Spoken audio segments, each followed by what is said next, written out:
নমস্কাৰ বন্ধুসকল, স্বাগতম সকল আজিৰ নতুন এটা ভিডিঅ'লৈ। আৰু বহুতে কমেণ্ট কৰি আছে যে দাদা হাঁহ আছে নেকি, এতিয়া দাদা হাঁহ পাম নেকি, হাঁহ পোৱালি ক'ত পায় বা কিমান দাম, সকলোখিনি জনাবলৈ চেষ্টা কৰিম। আৰু আজি আপোনালোকক 100 হাঁহ পুহিলে কিমান টকা খৰচ হ'ব, কিমান টকা আপুনি লাভ কৰিব পাৰিব, সকলোখিনি ষ্টেপ বাই ষ্টেপ আপোনালোক লিখি ধুনীয়াকৈ খৰচ বাই খৰচ সকলোখিনি দেখাবলৈ চেষ্টা কৰিম। ভিডিঅ'টো শেহলৈকে চাব, যদি ভাল পায় এটা লাইক কৰিব, লগৰবোৰৰ মাজত ভিডিঅ'টো শ্বেয়াৰ কৰিব, যাতে সকলো কথাখিনি গম পায় আৰু ধুনীয়াকৈ যাতে যোনে কৰিম বুলি ভাবি আছে তেখেতলোকে যাতে ধুনীয়াকৈ কামখিনি কৰিব পাৰে। তেনেহ'লে বলক আজিৰ ভিডিঅ'টো আমি আৰু পোনপ্ৰথমে মই হাঁহৰ গঁৰালটো দেখাই দিব বিচাৰিছোঁ। গঁৰালটো এটা কাৰণে দেখাই দিব বিচাৰিছোঁ, কাৰণ মই এইখিনিত দৰ্জা দিয়া নাছিলোঁ।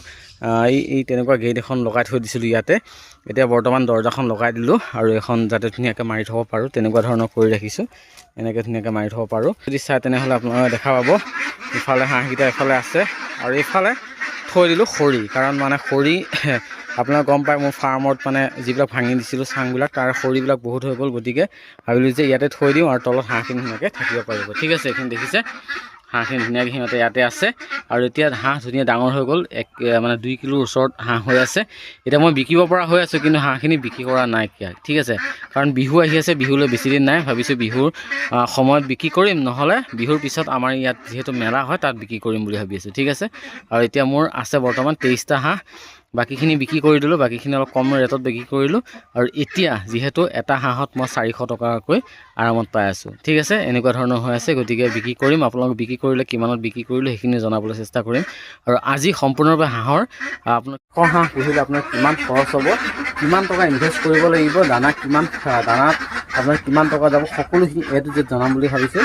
ধুনীয়াকৈ মই প্লেন বনাই থৈ দিছোঁ, কেনেকৈ কি কৰিব সকলোখিনি জনাম। বলক লিখি লৈছোঁ 100 হাঁহ পালন। ঠিক আছে, 100 যদি আপোনাৰ হাঁহ পালন কৰে তেনেহ'লে কিমান টকা খৰচা হ'ব, কিমান টকা আপোনাৰ প্ৰফিট হ'ব, সকলোখিনি আজি এই ভিডিঅ'টোত কথা পাতি আছোঁ। গতিকে প্ৰথম হ'ল মই লিখিছোঁ প্ৰথম বিনিয়োগ। ঠিক আছে, প্ৰথম আপোনালোকে ইনভেষ্ট কৰিব লাগিব, কিমান টকা ইনভেষ্ট কৰিব লাগিব গোটেইখিনি মই লিখি থৈছোঁ। গতিকে কি খৰচ হ'ব মই আপোনালোক জনাই আছোঁ।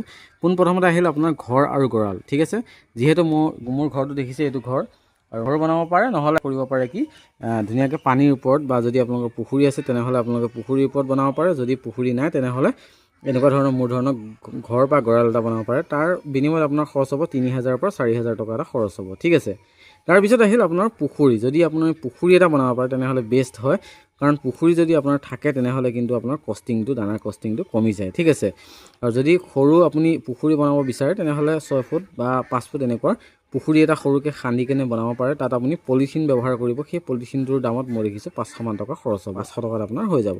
তাৰপিছত আহিল দানা পাত্ৰ বা পানী পাত্ৰ। ঠিক আছে, দানা পাত্ৰ বা পানী পাত্ৰ কিয় লাগে, কাৰণ সৰুতে সিহঁতৰ কি হ'ব, দানা পাত্ৰত আপুনি দানা দিব লাগিব বা পানী পাত্ৰত আমি পানী দিব লাগিব। ঠিক আছে, সৰুতে সিহঁতৰ কি হ'ব, পানী পাত্ৰ লাগিব। পানী পাত্ৰ আপোনাৰ 6 টিংকাৰ ইউজ কৰিব পাৰে, যিটো ব্ৰইলাৰ ইউজ কৰে, তেনেকুৱা ধৰণৰ আপুনি কেইটামান কিনিব লাগিব।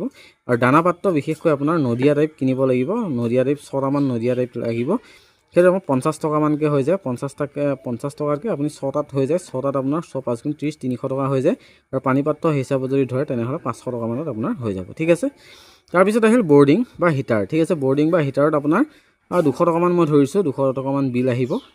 আপোনাৰ যিহেতু 20 দিনমান আপুনি ৰাখিব লাগে, বা যদি গৰম দিন হয় 10 দিনমানতো হৈ যায়। ঠিক আছে, 200 টকাই ধৰিছোঁ ইলেক্ট্ৰিচিটি বিলৰ ক্ষেত্ৰত। তাৰপিছত চাৰিওফালে যদি বেৰা দিয়ে তেনেহ'লে নেট ব্যৱহাৰ কৰে তেনেহ'লে সেই নেটত আপোনাৰ 450 টকামান লয়, মই 500 টকাই আপোনাৰ ধৰি দিছোঁ। ঠিক আছে, এটা অনুমানিক দিছোঁ, ইয়াৰ পৰা হয়তো কমিবও পাৰে বা কিছু সংখ্যক কেতিয়াবা বাঢ়িব পাৰে। ঠিক আছে, তাৰপিছত আহিল প্ৰতিটো বেষ্টৰ খৰচ। ঠিক আছে, এটা বেষ্টত আপোনাৰ কিমান খৰচ হ'ব সেইটো জনাই আছোঁ। এইখিনি হৈছে আপোনাৰ মুঠ খৰচ, যিহেতু গঁৰালটো একে লাইফ টাইমৰ কাৰণে লাগিব, যিহেতু আপুনি এটা বস্তু তাক বাৰ বাৰ কৰি থাকিব, গতিকে তাক গঁৰালটো লাগিব, পুখুৰীটো বাৰ বাৰ লাগিব, দানা পাত্ৰ পানী পাত্ৰ বাৰ বাৰ লাগিব, হিটাৰটো বা এইটো বৰ্ডিংটো আপুনি প্ৰতিবাৰতে খৰচ হ'ব। ঠিক আছে, আৰু চাৰিওফালৰ বেৰটো বাৰে বাৰে লাগিব। গতিকে এইকেইটা বাৰে বাৰে লাগিব, খালি আপোনাৰ হিটাৰটো বা এই 200 টকাটো বাদ দি কিনে এই বস্তুকেইটা বাৰে বাৰে আপোনাক ব্যৱহাৰ কৰিব লাগিব, বাৰে বাৰে লাগিব। ঠিক আছে, তাৰপিছত আহিল প্ৰতিটো বেষ্টৰ খৰচ। ঠিক আছে, প্ৰতিটো বেষ্টত আপুনি যিহেতু এটা বেষ্ট যদি সোমায় তাত কিমান খৰচ হ'ব সেইটো জনাই আছোঁ। পোনপ্ৰথমতে আহিল আপোনাৰ পোৱালি। ঠিক আছে, পোৱালিত কিমান যাব, পোৱালিত আপোনালোকে চাওক,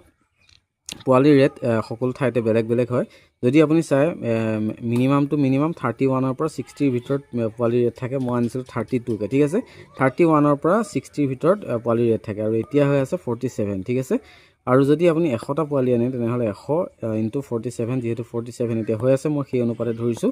100 × 47 যদি ধৰে 4700 টকা আপোনাৰ 100 চৰাইত আপোনাৰ যাব। ঠিক আছে, তাৰপিছত আপোনাৰ আহিল দানা, ঠিক আছে। দানা যিহেতু পোৱালিৰ পিছতে লাগিব আপোনাক দানা আপোনাৰ 3টা দানা খুৱাব লাগে, প্ৰি ষ্টাৰ্টাৰ, ষ্টাৰ্টাৰ আৰু ফিনিচাৰ, ঠিক আছে।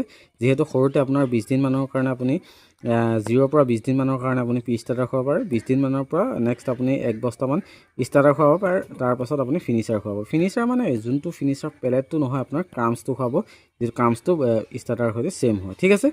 তাৰপিছত আহিল ইয়াৰে কিমান আপোনাক লাগিব। প্ৰি ষ্টাৰ্টাৰ খুৱাব যদি আপোনাৰ 100 চৰাই হয় তেনেহ'লে 50 কেজি লাগিব, আৰু ষ্টাৰ্টাৰ আপুনি খুৱাব পাৰে 50 কেজি। যদি আপুনি ষ্টাৰ্টাৰ নোখোৱা তেনেহ'লে এই ফিনিচাৰ ক্ৰাম্পছটোকে আপুনি খুৱাব পাৰে, সেইটো আপোনাৰ মেণ্ডিটৰী হয়, মই আপোনাক কৈ দিছোঁ। যদি আপুনি ষ্টাৰ্টাৰ খুৱাব বিচাৰে 50 কেজি খুৱাব পাৰে, নহ'লে যদি নোখোৱা তেনেহ'লে ফিনিচাৰকে আপুনি 250 কিলো অৰ্থাৎ আপোনাৰ 5 বেগ আপুনি ফিনিচাৰ দানা খুৱাব পাৰে, ঠিক আছে। মই সেইটো কাৰণে দুইটা একেলগ কৰি কাৰ্চাৰ কৰি মই আপোনাক দেখাই দিব বিচাৰিছোঁ 250 কিলো আপোনালোকে এনেকৈ খুৱাব পাৰে, ঠিক আছে।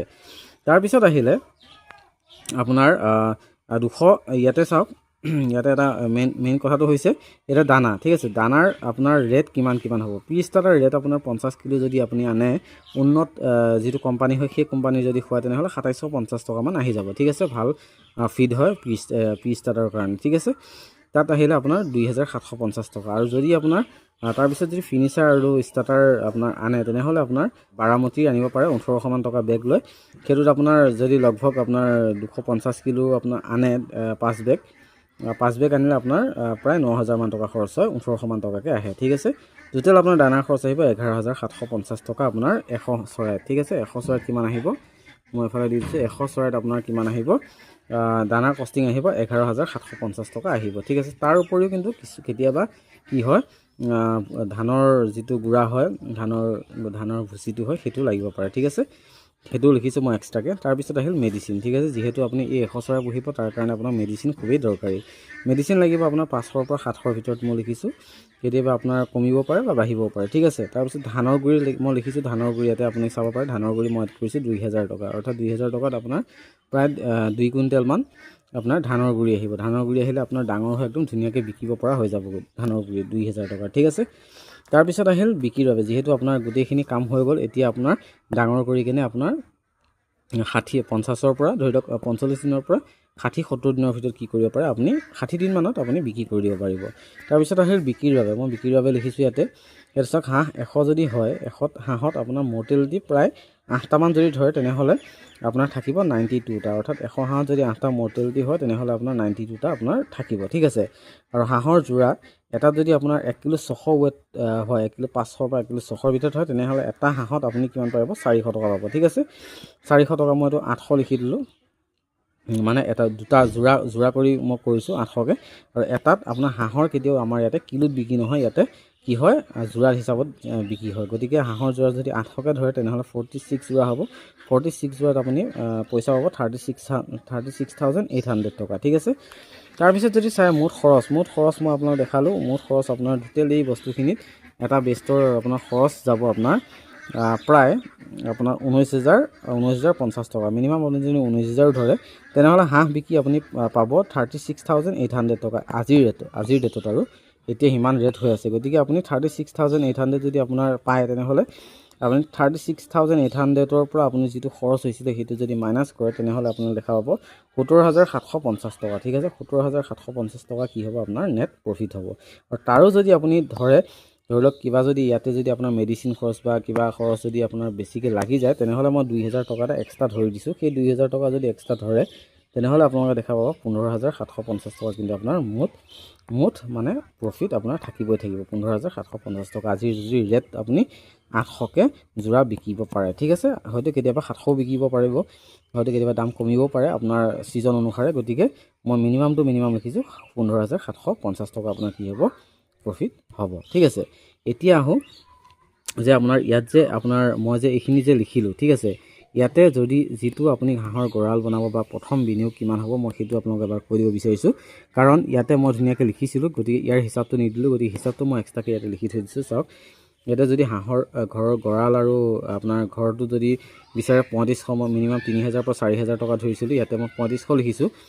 তাৰপাছত যদি চোৱা যায় তেনেহ'লে আপুনি সৰু পুখুৰী দেখিছে, পুখুৰীত আপুনি ইয়াতে মই 500 টকা লিখিছোঁ। তাৰপিছত পানী পাত্ৰ বা দানা পাত্ৰত আপুনি যদি 500 ধৰে তাৰপিছত আপোনাৰ এইটো হিটাৰ বা এইটো 200 ধৰিলোঁ, তাৰপিছত ইয়াতে 500 ধৰিছোঁ, 500 যদি টোটেল কেলকুলেশ্যন কৰে 5200 টকা হৈ আছে। তাৰ বাহিৰে যদি আৰু 1000 আপুনি ইয়াত হয়তো লাগিব পাৰে, অনুমানিক ধৰা গৈছে, গতিকে 1000 যদি প্লাছ কৰে তেনেহ'লে দেখা পাব 6200 টকা ইয়াতে হৈ আছে। ঠিক আছে, এইটো হৈছে আপোনাৰ মানে টোটেল আপুনি বিনিয়োগ কৰা পইচাটো হৈ যাব 6200। ঠিক আছে, এইখিনি কিন্তু আপুনি ইয়াৰ লগতে এড কৰি দিব লাগিব। আৰু এইটো কিন্তু যিটো খৰচ দেখিছে এইটো লাইফ টাইমৰ কাৰণে হ'ব, কাৰণ এইটো প্ৰতি বেষ্টতে আপোনাক ব্যৱহাৰ নহয়। লাইফ টাইমৰ কাৰণে এবাৰ ইনভেষ্ট কৰিলে গোটেই বাৰৰ কাৰণে গোটেই যিমানটা বেষ্ট কৰিব তাৰ কাৰণে হৈ যাব। ঠিক আছে, মই আজি আপোনালোকক দেখালোঁ যে হাঁহৰ 100 হাঁহ পুহিলে আপোনাৰ কিমান টকা খৰচ কৰিব লাগিব, কিমান টকা আপুনি প্ৰফিট পাব পাৰে। মই মিনিমাম আপোনাক দেখালোঁ যে 15000 ভিতৰত আপুনি 100 হাঁহ পুহিলে কিন্তু আপোনাৰ প্ৰফিট হ'বই হ'ব। গতিকে আপোনালোকে যদি নতুনকৈ পালন কৰিম বুলি ভাবিছে তেনেহ'লে কিমান টকা এটা মই অনুমানিক দিলোঁ, যাতে ইমান টকাৰ ভিতৰত আপুনি ধুনীয়াকৈ কামটো আৰম্ভ কৰিব পাৰিব আৰু ইমান টকা লাভ পাব। আজি দেখালোঁ, যদি এই ভিডিঅ' চাই ভাল পাইছে সকলোৰে মাজত ভিডিঅ' শ্বেয়াৰ কৰিব। আৰু যদি নতুন কিবা তেনেকুৱা ফাৰ্মিঙৰ ওপৰত আপোনালোকৰ ভিডিঅ' লাগে তেনেহ'লে কমেণ্ট ছেকশ্যনত জনাব, মই আপোনালোকৰ ওপৰত সেই ভিডিঅ'ৰ ওপৰত ভিডিঅ' দিবলৈ চেষ্টা কৰিম।